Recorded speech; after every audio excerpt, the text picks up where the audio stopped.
শীতকালে যদি এমন মজার একটা ভর্তা না খাও তাহলে কিন্তু ভীষণ মিস করবে। হয়তো বা আমার আগে অনেকে তৈরি করে খেয়ে ফেলেছো, যারা যারা খাওনি তারা কিন্তু অবশ্যই খাবে। আমি এই প্রথম এই ভর্তাটা তৈরি করছি, একদম টাটকা বটবটি দিয়ে তৈরি করব বলে এই ভর্তাটি এতদিন তৈরি করি নাই। আমার এই বটবটি গাছে এর আগে অনেক বটবটি ধরছে, এত পরিমাণ বটবটি ধরছে যে বটবটি গুলো পেকে পেকে গিয়েছিল।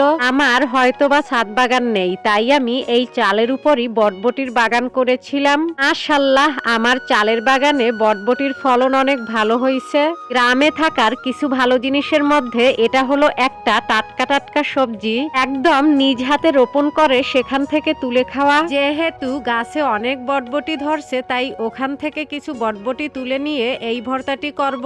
এ পর্যায়ে বটবটিগুলো ধুয়ে কুচি কুচি করে কেটে নিয়েছি। এই ভর্তাটি তৈরি করার জন্য আমার দুটো টমেটো লাগবে, টমেটো দুটো এইভাবে কেটে নিচ্ছি।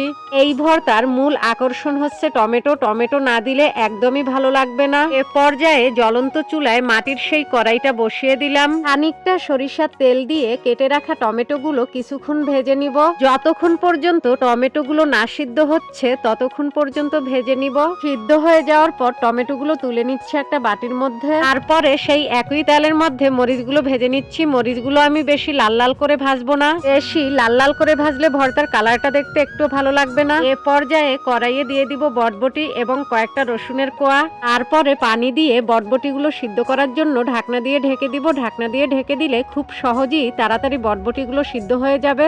এই যে দেখতে পাচ্ছ এগুলো সিদ্ধ হয়ে গেছে, সিদ্ধ হওয়ার কারণে কালারও পরিবর্তন হয়ে আসছে, তাই একটু নেড়েচেড়ে এগুলো একটা বাটিতে তুলে নিচ্ছি, কারণ এই দুটো উপকরণই একসাথে পিষে নিব। তারপরে আমার নিজ হাতে লাগানো ধনিয়া গাছ থেকে ধনিয়া শাকগুলো তুলে ভালোভাবে ধুয়ে কুচি কুচি করে কেটে নিচ্ছি। এখন ভেজে রাখা মরিচগুলোর গা থেকে বোটা ছাড়িয়ে নিব। যেদিন আমি এই ভর্তা তৈরি করেছিলাম ওই দিন আমি সারাদিন কোনো তরকারি রান্না করি নাই। এখন মরিচের গায়ে নুন দিয়ে মরিচগুলো ভালোভাবে পিষে নিচ্ছি। নুন দেওয়ার ফলে মরিচগুলো খুব সহজেই পেশা হয়ে যাচ্ছে। তারপরে এর ভিতরে দিয়ে দিব বটবটি এবং রসুনের কোয়াগুলো। এ পর্যায়ে বটবটি এবং রসুনের কোয়াগুলো বাটনায় খুব ভালোভাবে পিষে নিব।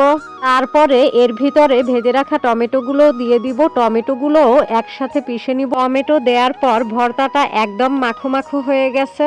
এখন এর ভিতরে দিয়ে দিচ্ছি পেঁয়াজ কুচি এবং ধনিয়া কুচি। পরপর এই দুটো উপকরণ দেয়া হলে সব উপকরণ একসাথে হাত দিয়ে এইভাবে মাখিয়ে নিব। ভর্তা তৈরির একদম শেষ পর্যায়ে কাঁচা সরিষার তেল দিয়ে ভর্তাটা মাখিয়ে নিয়েছি। শীতের সকালে গরম ভাতের সাথে এরকমের একটা ভর্তার আইটেম থাকলে আর কোনো কিছুরই প্রয়োজন নেই। যারা যারা এই ভর্তাটা এখনো বানিয়ে খাওনি তারা খুব তাড়াতাড়ি বানিয়ে খাও, দেখবে খুব ভালো লাগবে।